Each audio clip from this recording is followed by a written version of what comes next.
बिस्मिल्लाहिर्रहमानिर्रहीम। अस्सलाम वालेकुम प्यारे व्यूवर्स। ये वो नूडल्स जो हमने प्रोसेस किए, ये उसका जो पहले 2 वीडियो या आए हैं, तो ये उसका तीसरी पार्ट है। तो अभी हम आपको दिखाएंगे कि कैसा हमारा सौप बनता है। तो ये हम इधर से काटेंगे और अलियान को दे देंगे। अलियान इस पर स्टैम्प लगाएगा। अलियान स्टैम्प लगाता है।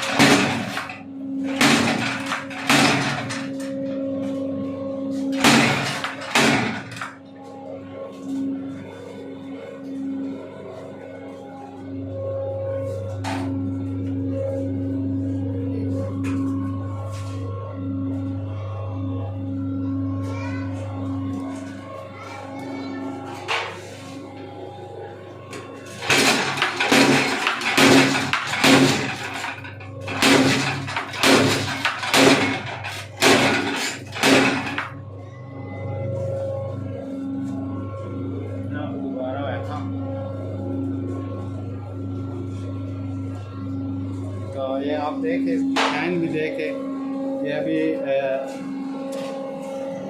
ये अभी बाहर पूरा वो नहीं हुआ है, उसमें शाइन अभी पूरा नहीं आया है, क्योंकि मेरा ये जो सिस्टम है ये सादा है। इसमें ना हीटर लगा हुआ है और ना इसमें वो लगा हुआ है।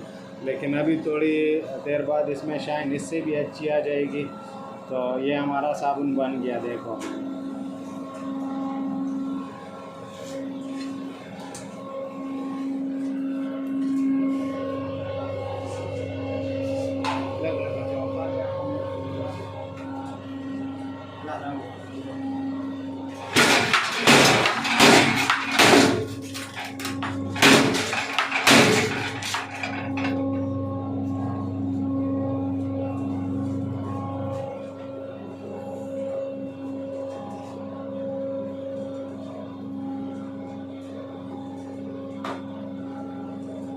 ये सफ़ेद कलर का साबुन है, लाइट में अभी आप देख सकते हैं।